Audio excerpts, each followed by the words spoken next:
In less than a second, a civilization can be destroyed. This is not science fiction. This is the power of atomic bombs. But have you wondered how can something so small become one of the most destructive weapons in human history? And what is the science behind it? Welcome to Explore Science with Teraj. Today, we are going to explore the science behind atomic bombs, understand its history, and learn about its drastic effects.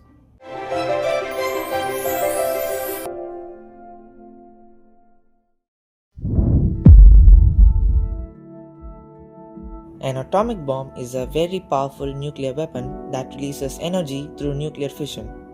Inside certain atoms like uranium or plutonium, the nucleus is unstable. When this nucleus splits, it releases energy, a massive amount of energy, high-speed particles and more neutrons.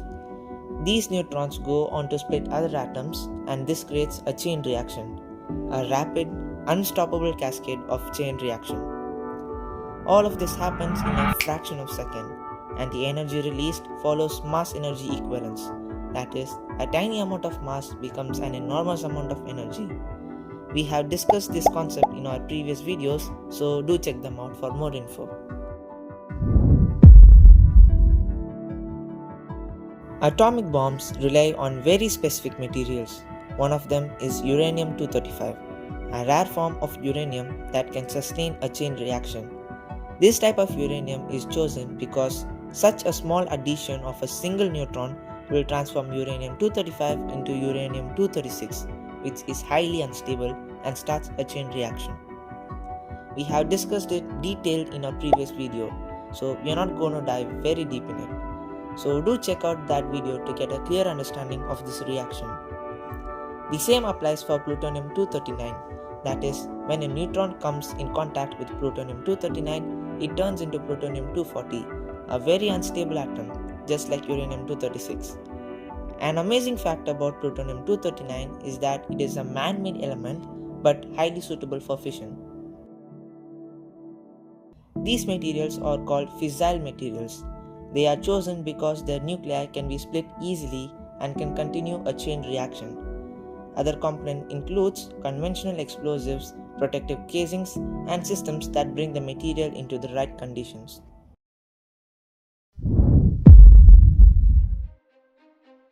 The story begins in the early 20th century.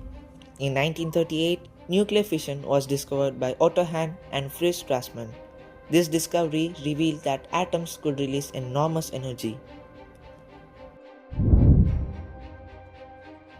During World War II, the United States launched the Manhattan Project. This secret program brought together scientists to develop the first atomic bomb. The Manhattan Project was directed by General Leslie Groves and physicist J. Robert Oppenheimer in order to prevent Nazi Germany from creating nuclear weapons first.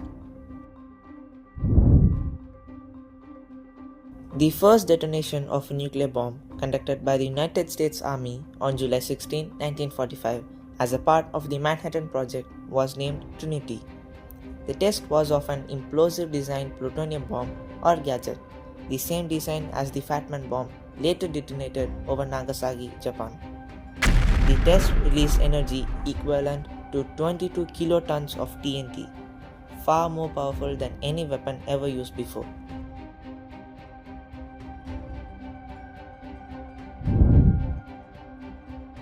On August 6, 1945, a uranium-based weapon, Little Boy, was detonated above Japanese city of Hiroshima, and 3 days later, a plutonium-based weapon, the Fat Man, was detonated above Japanese city of Nagasaki. Till date, Hiroshima and Nagasaki remain the only two instances of nuclear weapons being used in combat. The atomic raids killed at least 100,000 Japanese civilians and military personnel outright. Many tens of thousands of people would later die of radiation sickness and related cancers. Truman promised a reign of ruin if Japan did not surrender immediately, threatening to systematically eliminate their ability to wage war. On August 15, Emperor Hirohito announced Japanese surrender. After World War II, nuclear technology spread globally. International efforts began to control its use, and nuclear energy was also developed for peaceful purposes. In 1946, United Nations Atomic Energy Commission was founded, but it stopped working in 1949 and it was disbanded in 1952. In 1953, US President Dwight D. Eisenhower proposed the creation of an international body to both regulate and promote the peaceful use of atomic power in his Atoms for Peace address to the UN General Assembly.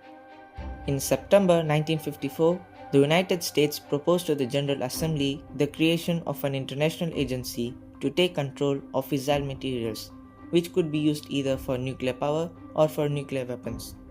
This agency would establish a kind of nuclear bank, and this was the birth of International Atomic Energy Agency, or the IAEA. While the world witnessed the drastic effect of atomic bomb, the man behind the creation of atomic bomb, J. Robert Oppenheimer, was into a Great Depression. The guilt of killing innocent lives stirred him day and night. He regretted his work in various situations of life. He knew the world would not be the same.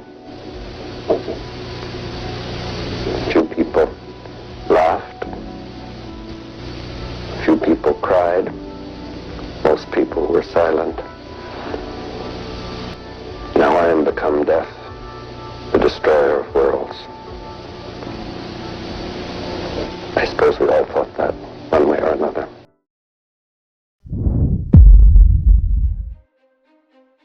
The effects of an atomic bomb are not just powerful, they are multi-layered. Let us assume to the contrary that there is an atomic bomb blast. What is your chance of survival and how to protect yourself? Anything recognizable gets destroyed. Temperature reaches thousands of degrees Celsius and the blast pressure is around 10 to 20 psi. All buildings collapse, instant blindness, firestorms ignite everywhere, instant vaporization of people and objects near the center. Shadows are etched onto the walls, caused by intense thermal radiation. High exposure, often fatal within days. Your liver and organs start to decay from inside. You will have a headache that you have not experienced in your lifetime. It would be 15 times the pain of your worst headache. And the worst part is that you are suffering of radiation. The pain can be felt like your organs being cut from inside, an intolerable pain. And your survival rate? Well, absolutely zero. The blast pressure reaches from 5 to 10 psi. Windows shattered over a wide area, light structural damage, and you receive third-degree burns. People are knocked down by the shock wave, and your cells and DNA are damaged. Your bones get crushed due to intense pressure. Very risky. You have 90% of chance to die due to the radiation-based diseases, and your survival rate is 20 to 30%. Bright flash visible from far away. Loud shockwave arrives seconds later, and possible minor injuries from shattered glass. Minimal immediate effects at this distance, but it is still dangerous. At this distance, you can survive the blast if you protect yourself properly. First, do not look at the blast, because the intense brightness can make people permanently blind. Second, you have to survive the shockwave, which is not easy. You have to lie down to the ground with your legs facing the direction of the blast. Cover your head and ears with your hands. Most importantly, open your mouth and lie down, because your lungs will compress due to the shock wave. If you close your mouth, it could lead to diaphragm blast, which is not good. So when you open your mouth, the air exits freely when your lung compresses. After this, quickly try to find a shelter like a bunker. Remove all your clothes and put it aside, as it might have absorbed the radioactive energy. Take a shower, as radioactive particles can easily interact with your skin.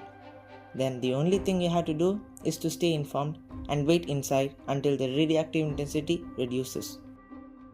Atomic bombs not only affect individuals but also have lot of effect in the environment, like thermal radiation.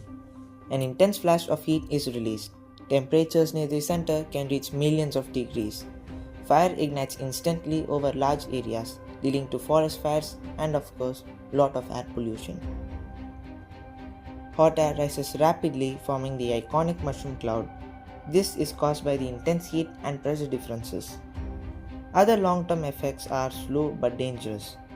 Radiation contamination and leak could lead to a whole population facing cancer and other genetical issues. These effects last for decades. Just for an understanding, let us map out its effect on an actual map. If Iran's capital, Tehran, was bombed, the fireball could reach 104 miles wide. An estimated 270,000 people would be vaporized, that is, getting mixed with air without any remains. An estimated 37.7 million people would die from fireball. An estimated 14.4 million people would receive third-degree burns. Trees would catch fire within 574 miles of impact. There would be a 248 decibel shock wave. An estimated 4 million people would die from shock wave. Anyone within 309 miles would likely receive lung damage. Anyone within 403 miles would likely have ruptured their eardrums. There would be a 12,636 mile peak wind speed. An estimated 36.6 million people would die from wind blast. Wind within 209 miles would be faster than storms on Jupiter. Homes within 341 miles will be completely leveled. There would be a 9.3 magnitude earthquake. An estimated 88,000 people would die from earthquake. The earthquake would be felt 425 miles away. And the worst part is that over 12 million people would die due to the radiation, with the most painful death. In total, over 23% of the world's total population would be destroyed. If Iran was bombed, over 20 countries, including the Middle East, parts of Europe, and major portions of Northwest Asia, would be drastically affected. Let us hope that nothing like this happens once more in the history.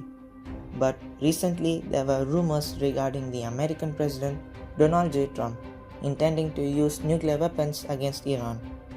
But thankfully, there was a ceasefire. But let us not forget that it was the same America that used nuclear weapons against Japan, killing millions of people just to win a combat. Atomic bombs were mere inventions of humans, but it shows us something powerful and unsettling. Let us not forget that science gave us this knowledge, and what we choose to do with it is up to humanity.